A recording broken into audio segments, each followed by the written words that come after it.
All right, Arab Sang, and then Kobe, and then David Monda in that order. Yes, Mr. Bitok, it continues to get sadder every time that we are ignored, because we matter in so many ways, not just financially contributing to the economy of the country, but we don't have access to the legislators and policymakers in Kenya.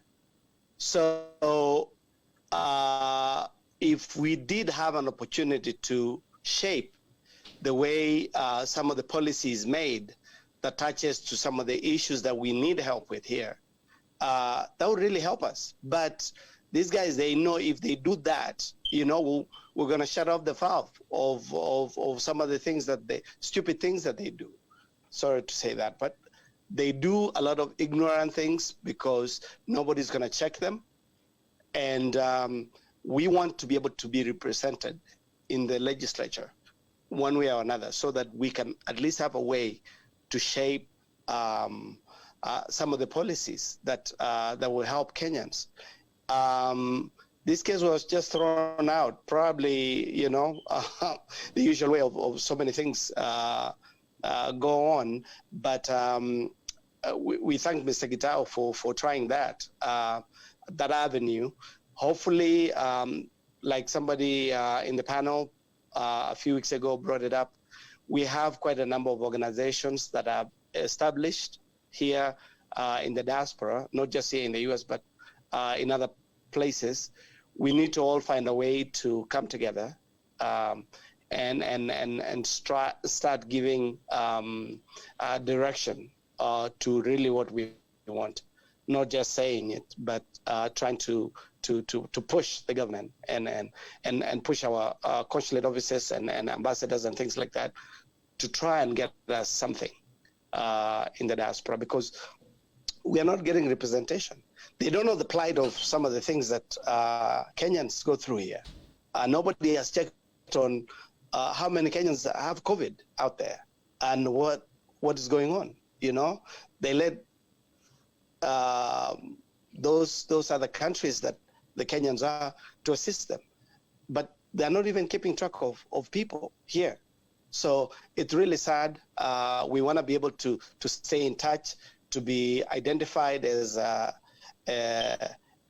they do when they're always just identifying us when they're talking about the revenues that they receive. They applaud us for that part, but when it comes to everything else, they want us to be mum and muted. So that is really sad, and hope things change soon. Thank you, Mr. Pito. All right, our good friend Kobe, and then Monda. Christopher, if you're waiting for that, I'd rather you wait for Jesus to come back. That one I'll tell you for free. Christopher, you and I know that when COVID started, a lot of countries were evacuating their people from China. You know what happened with our own from China? You know what happened? We had to cry and cry and cry, and I don't know if it actually happened. With that said, I am telling you, if anything happens within the world, the first country that evacuates its citizens is most European countries and America. They will always go there to evacuate their citizens. And the problem with some of us from Kenya, we will not get that benefit of doubt, because even some of our embassies don't even. When you see us coming here and trying to figure for ourselves, that is why the last session that we had, somebody came up with a very good idea, an investment idea. We can all be having these caucuses and organizations and investing in a way so that when we want to press that button, it is easier. That is what Chinese is doing to a lot of African countries. What are they doing? Is when you cannot pay their loan, they tell you, no, we can take your port. And it's working. A lot of African countries, I know Guinea-Bissau, I know a lot of West African countries, they're now struggling. Why? Because the Chinese know where they could press. So our government, I cannot blame our government. I can blame our own citizens. It is because, Christopher, you and I know that if we invite a Mheshimiwa to America, we are the same people who provide ugali for that Mheshimiwa, but we fail to tell that Mheshimiwa that when you go back, we want A, B, C, D. And if that Mheshimiwa is from your background, he comes, stays with you, You take photos, post them in Facebook, people give you likes, and a period. But when the reality comes, when we need to vote, we are nowhere. When we need to send this money, the money we've been sending is just like rain. It ponders everywhere, because if I send my mama or my sister or my brother some few cash, you do that the same to that.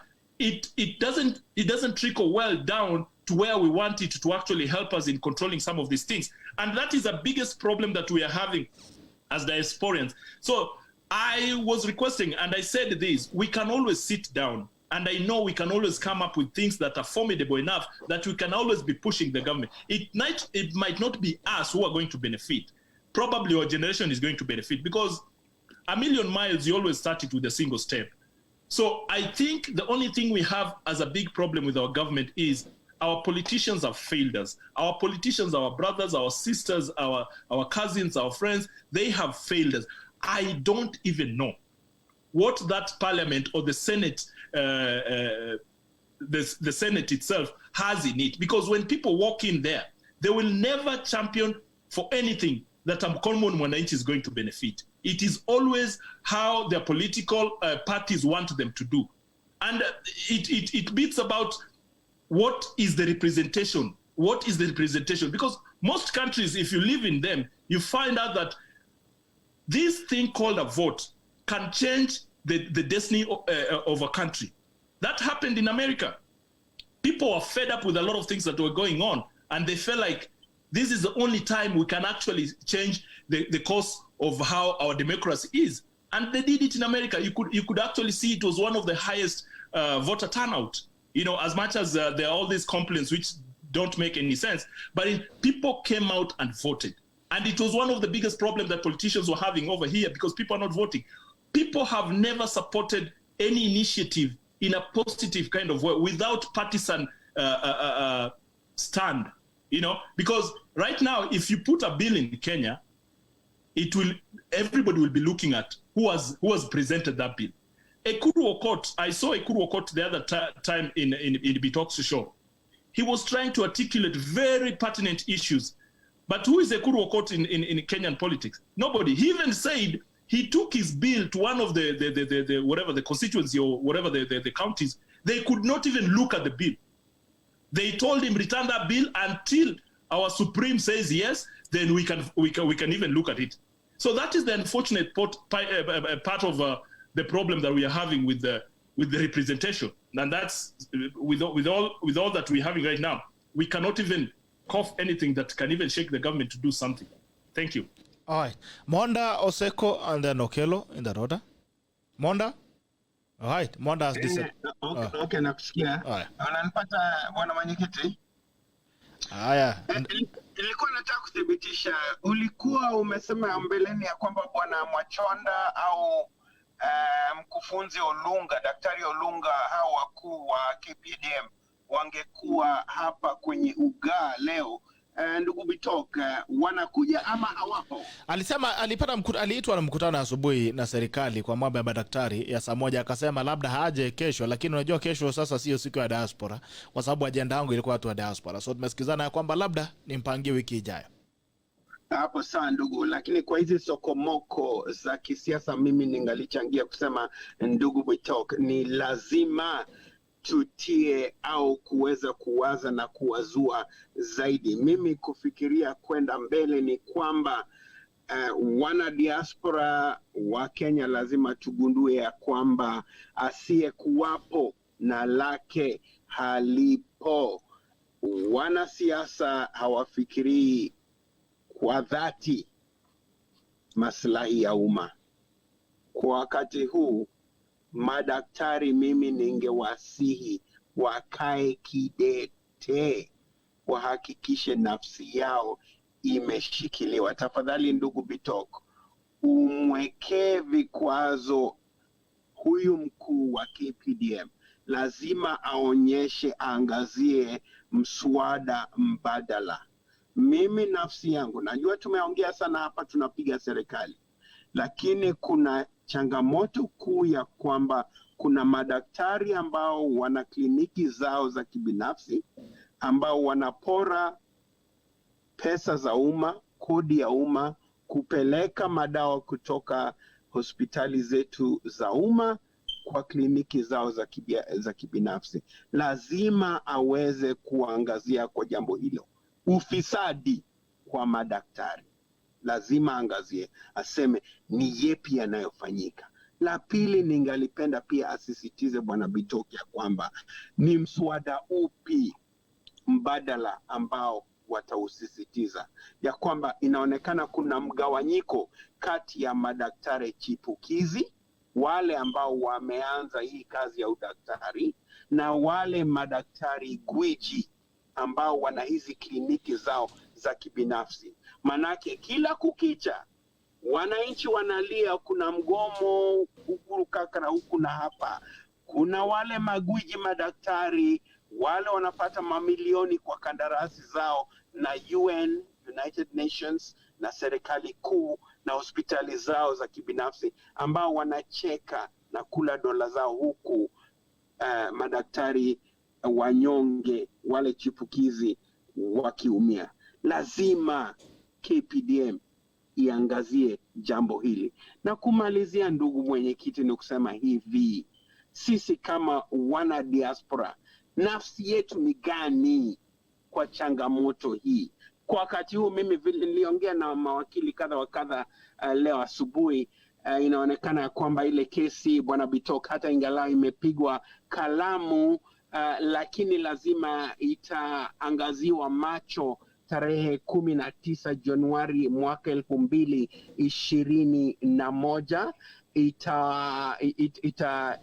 Itasemwa tena mahakamani, na huenda ndugu mwenyekiti, ya kwamba kukawa na hawa ama kaskuri, ya kwamba kukawa na kundi zingine ambazo zitajiingiza kwa ule mswada. Na nafikiria pia ya kwamba shirika hizi za kibinafsi, shirika hizi za umma kama KLM, kama vyama vingine vya upinzani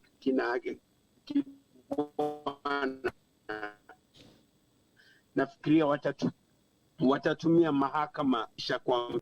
Haya, asante sana Bwana Monda. Naona Oseko alafu kwa hiyo Oseko Okelo, alafu naona pia kuna jamaa anaitwa naona Oseko alafu Okelo alafu Isaac Lagat alafu Wilfred alafu GLC. Kwa hiyo kwa huo mpangilio tafadhali tuanze na Oseko vipi? All right. Your thoughts, yes. Can you hear me? Yes, sir. Can you hear me? Thank you very much. I wish to take this opportunity to convey my heartfelt condolences to the family of the late Dr. Mugusu. It is very unfortunate that his body still lying in the morgue and there is no wale ambao ni viongozi wa madaktari saa hii wanalia pamoja na sisi wananchi wa kawaida. There is the aspect of them being proactive, kwa sababu wao wenyewe ndio madaktari na huyu ambaye ameaga ni daktari mwenzao, na wao wenyewe ndio walistahili kutibu huyu mwenzao.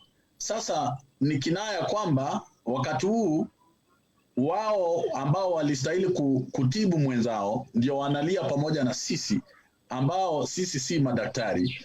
Ingekuwa vyema kama wangefanya chochote kile, ama wanaweza kufanya chochote kile ambacho kinawezekana wakati mwenzao amepata shida, isije ikakuwa kwamba tunangoja shida itokee, alafu ikishatokea sisi wote tunaanza kilio pamoja na wale ambao wanaweza wanastahili kuleta suluhisho. So viongozi wa madaktari, uongozi wenu si kwa press conference talking tough, sounding so tough kwa maneno, kusema tu.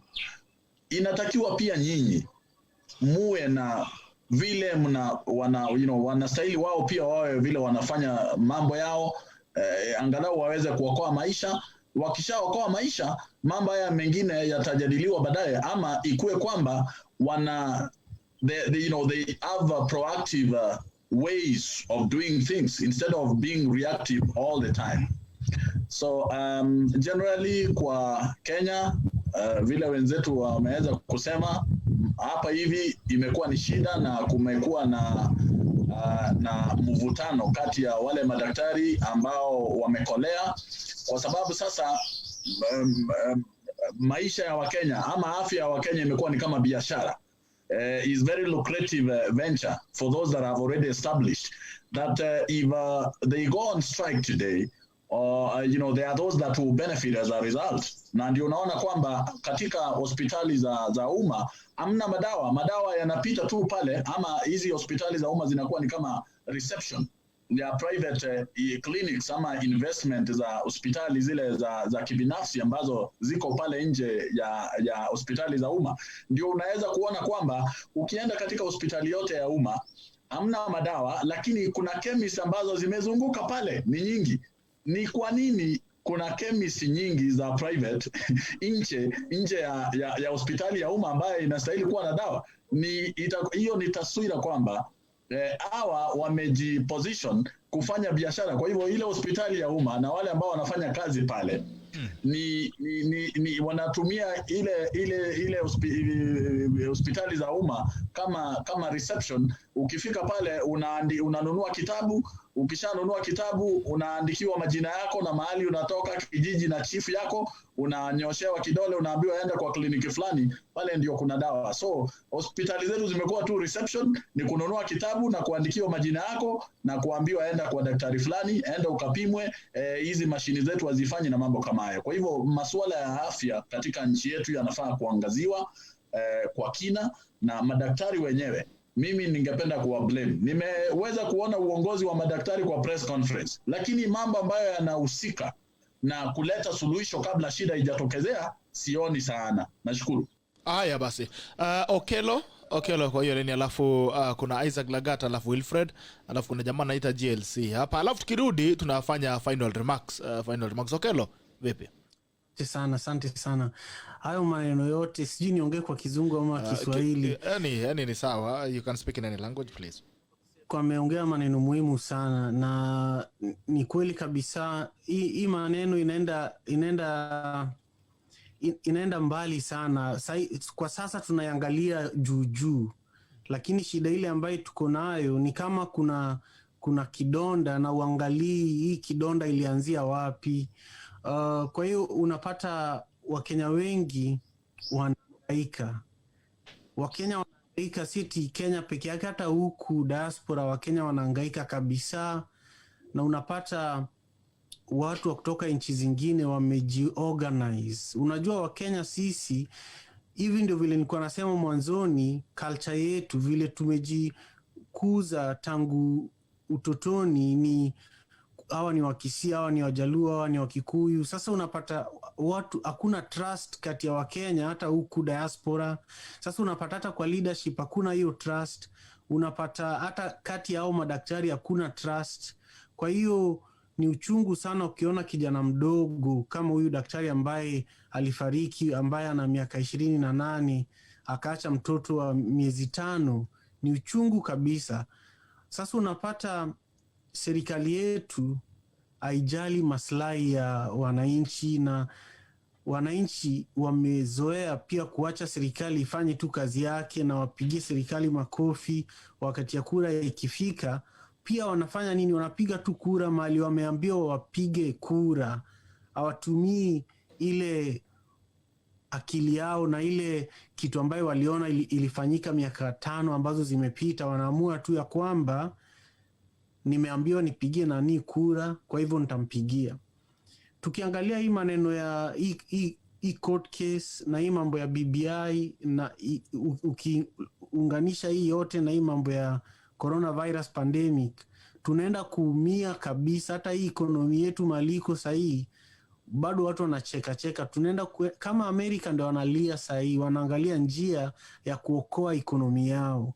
Sisi bado tunaongea kuhusu BBI, tunaongea kuhusu shida inakuja hapa mbele, na raia watatokea kwa street na kutakuwa na shida ile serikali haijawahi ona. Kwa hiyo hii kelele inaanza sahi, watu inafaa waanze kuamka, na watu inafaa wafikirie ni Kenya gani ambayo tunataka. Ningependa kusema pia kwamba Kenya Diaspora Alliance, nilikuwa naongea na moja kati ya viongozi wa hiyo organization, alikuwa ananiambia wao pia wanataka kujiunga na huyo mtu ambaye aliweka hiyo kesi kotini ambaye ilikataliwa. Kwa hiyo kuna watu wengi ambao pia tunajuana na wao ambao wanania ya kuhakikisha kwamba sauti ya watu wa diaspora inasikika kule nyumbani, sana sana ikikuja kwa hii mambo ya BBI, kwa sababu unapata watu wa diaspora ni kama sisi tulisaulika, lakini inatakikana kukuwe na hata MP wa diaspora. Vile wanaongeza kukuwe na MP zaidi, inatakikana diaspora ikuwe represented, ndio maneno za diaspora zikuwe pia discussed kule nyumbani vilivyo. Asante sana. Isaac Lagat, then Wilfred, please. Isaac Lagat, are you still there? If we've lost Yes, Isaac I am. All right, please contribute. Thank you so much. Good to see you. You just came in late today. Yes, I did. All right. Very quickly. Pole sana, but We have only 10 minutes. I've been listening, and thank you so much for giving us this forum once again. And I want to touch on two issues. Like I said last, Kobe was alluding to that. We are channeling in a lot of money into Kenya.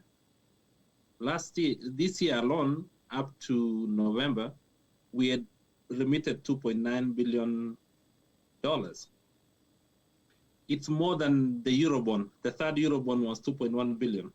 If we can organize ourselves to be able to actually do these remittances in a different way, we can actually have a big say in our country. And I think even we are not remitting actually, we are remitting just a little bit of our money. But if it was actually in a structured way, where it could be a bond, it could be an infrastructure bond, people would even put in more money. Nigeria is remitting almost like 21 point something billion US dollars, which is more than 2 trillion Kenya shillings. We could finance the budget of that country, and we can demand anything that we want to do. Now, talking about the issue of the doctors and nurses in the healthcare, I am one of them here, and I am COVID is kind of different. The way it's cut these countries, even the United States, how they handle it. We are not doing even well here. But that doesn't give a country like ours to not to take care of their doctors and nurses and all that.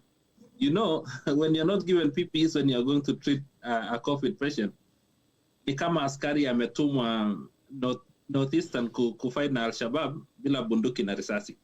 You can see how that is going to happen.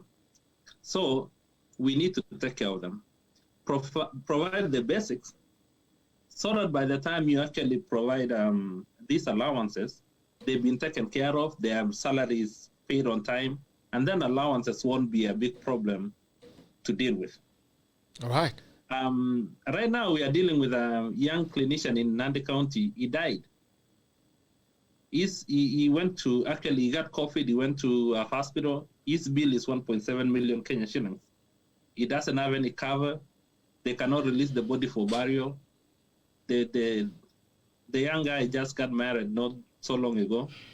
So you see some of these things that are happening, and you sympathize with our people and what's going on. I think there's a bigger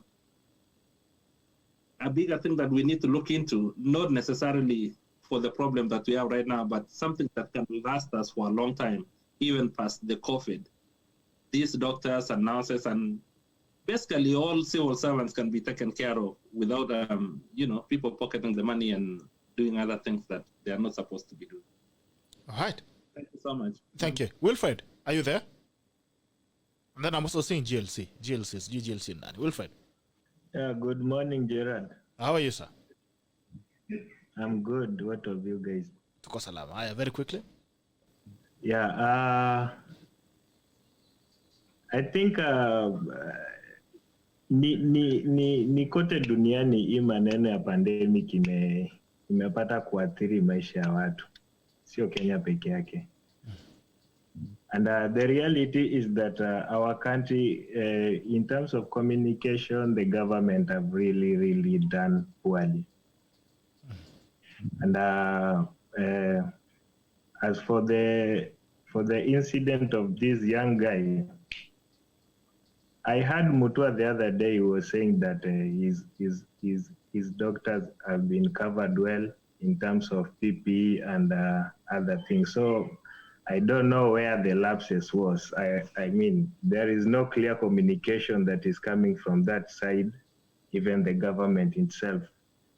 And as up to today, government is not even giving the solution in whatever they are planning with the increase of numbers that we are seeing. The doctors are being affected. Some of them are dying. Government is not coming up with a proper solution or even the mechanism of trying to cover. 2 months back, Mutahi Kagwe said that the PPE that were stored in KEMSA stores, they were supposed to be released. I think he used like with immediate effect. Up to today, I don't know if those PPE were released or not. So basically what I'm trying to say is that we need a proper mechanism of channeling our complaints, because I know it have been long since since early 80s, early 70s, the youth wing side of the politics in Kenya. We have 4 minutes, bro. So quickly. They used to do the same thing that we are doing now, complaining without giving solution. So time is up for us guys to act.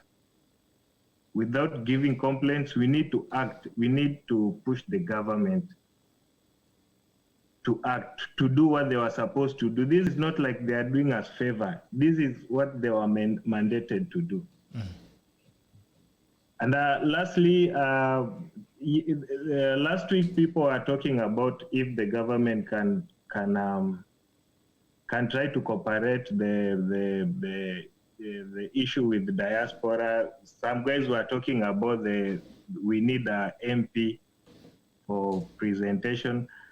I know of countries like China, like India and Philippines. They have a ministry for diaspora.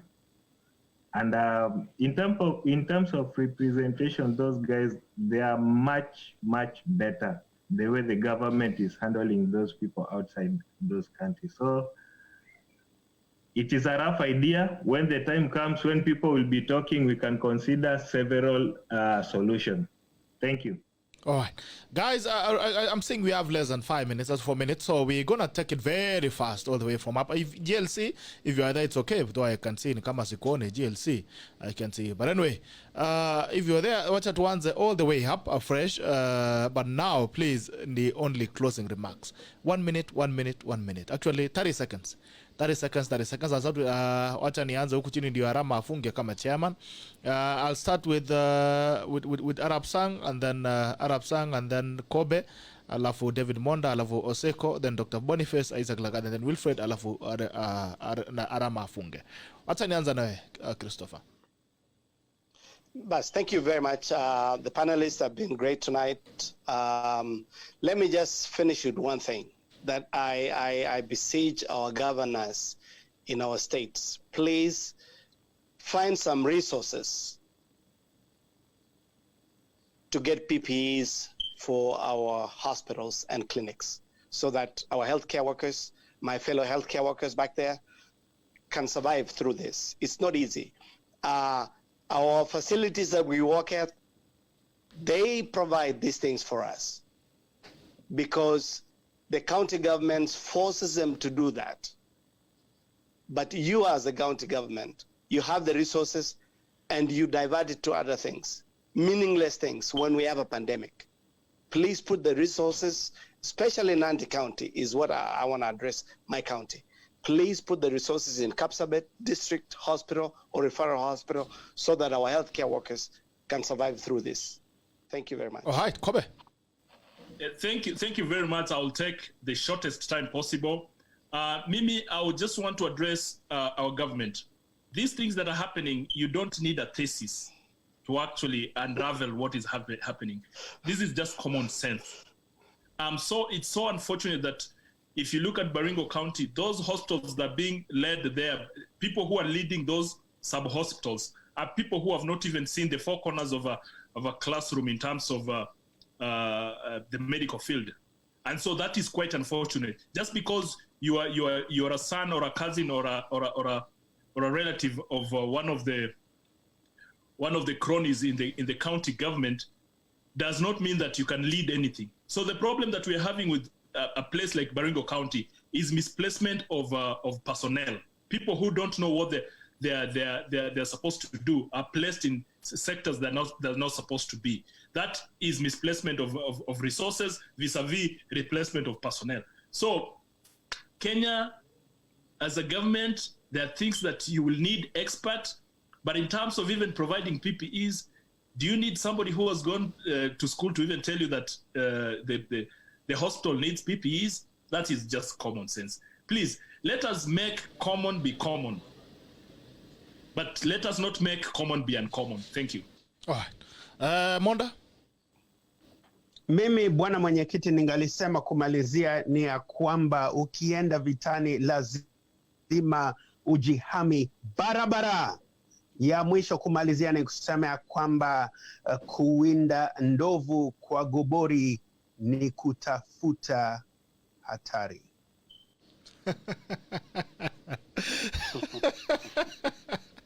Haya basi, Oseko. Asante sana bwana Bitok, na nimefurahia sana jinsi Monda anavyoangazia mambo ya ndovu. Kumalizia ni kwamba priority ambao serikali inafaa kuangazia wakati kama huu inastahili kuwa afya ya Wakenya na mambo ya COVID-19. Mambo mengine ya kisiasa ya 2022 na mambo ya BBI hayafai kuwa priority. Wakenya wengi wako katika hatari ya kufa kutokana na haya maradhi ya COVID-19, na kwa hivyo serikali inastahili kuhakikisha kwamba katika zahanati zetu zote kote nchini na county government zote ziko na equipment zile ambazo zinahitajika so that madaktari na wananchi wote wasije wakakuwa hatarini ya kufa kutokana na maradhi haya ya COVID-19. Asante sana. Thank you so much, Oseko. Haya, Daktari Boniface. Alafu Isaac Lakat. Funge na harafu. Mwenzetu angetutafsiria hiyo Kiswahili, ameongea hapo, ametuchanganya kidogo, lakini wacha niseme I'm very grateful that we have an opportunity to discuss this, and today ilikuwa siku yangu for telling you guys let's look for a priority for the government of Kenya. Kwa put a thin line there that this diaspora team have given a few recommendations. For example, I want to give a recommendation on the doctors. I wish to say that we don't need to have strikes. This divide and rule kind of health service should be a thing of the past. We should not have a union for doctors, a union for what? We should have one team of doctors where at least for once the government should stop any strike, anything to do with doctors. There should be a unique situation whereby we don't have a problem with our doctors or and everybody else. Otherwise, and kindly put somewhere down the line that as we were discussing this, some of the recommendations that we gave as a diaspora team is one, let's come up and develop a nice health service commission where nobody strikes, nobody misses work, nobody misses payment. We don't have doctors going to quarrel with the government. Paid well, they do their best work to save the people of Kenya. Otherwise, thank you for this opportunity. I wish all of you good health. Please take care wherever you are. Wear a mask. Asante sana, Isaac. you so much, the panelists. Thank you, Gerald, for giving us this opportunity. And I think I'm worried more, and I think it's something that you guys need to talk about, how we are going to get our kids back to school in January. It's something that has been eating my brains a lot. I don't know how it's going to be done, but I think they should tell us how they're planning to do it. But otherwise, thank you so much and have a good night. A good day. Haya, Chairman Rama, acha nirudishe kwako alafu uweze kutufungia. Gentlemen, thank you so much for addressing this discussion today. Thank you for your contributions. We have talked a lot. I'm looking forward for another session next week. Let's continue conversation offline again on our WhatsApp group. Come up with different ideas and other discussions for next week. Boniface solutions, same thing with Isaac solutions. I think that's what we need. As much as we complain, we need to come up with solutions. To my fellow Kenyans, please call your MCAs. Let these people wake up and take these things seriously. Otherwise, people and you are not going to stop. Na sio ila kuvaa mask alafu ukipita mwingine ukiwa peke yako, you take it off and then you start walking. Remember, this thing is airborne. You breathe it, that's it. You get infected. And kindly, if you have a contact anywhere in the government, please. For this young man who passed, can we relieve the family from the agony of raising the 1 million that the hospital is demanding? But can we fix this? These MPs, they have a lot of money. I mean, for them, 1 million is nothing.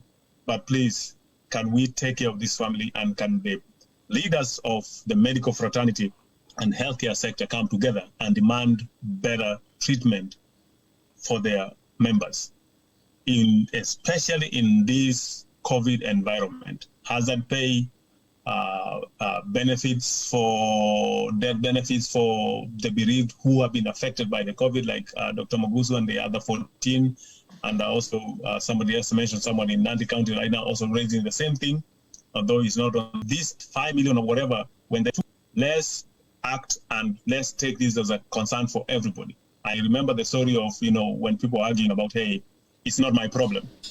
Until one day you are left by yourself, then it becomes your problem. Can we fight together? The doctor's turn is now. Maybe next time when the schools open, the teachers will be in trouble also. The next time is somebody else. If we deal with the doctors right now and join together, let's act on their behalf. And then when it's your turn, we also stand up with you. Thank you so much, Barnaby Talk. Thank you so much for this opportunity. Tuonane tena next week. All right. Asante sana Rama. Asante sana Chairman. And all the panelists who have joined us today, thank you so much for your contribution and your thoughts on what you've been discussing.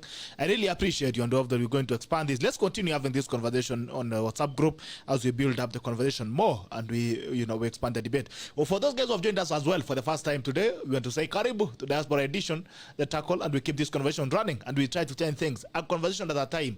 Na pia tunaweka mkono, tunaweza kusongesha tujue ni lipi tunaweza fanya tofauti katika nchi. To all the tacklers who have been joining us, who have been with us this morning, we really appreciate. Thank you so much, guys, for being with us this morning. All the tacklers who have joined in and have been online. We are going to see you again tomorrow. Tomorrow tuko na sheria wiki. Barak Muluka will join us. Ekuru Okot will also be in, and Steve Ogola tuweze kuangalia bayale mambo ya meza kutukia kwenye wiki. Every happening that happened in the week we review again tomorrow on sheria wiki. Barak Muluka, Dr. Ekuru Okot and Steve Ogola. Tunaweza kupatana kesho. This is a tackle, and the tackle ends now. See you again tomorrow. To the panels on Zoom. Bye bye, guys. We love you. Take care. Bye bye.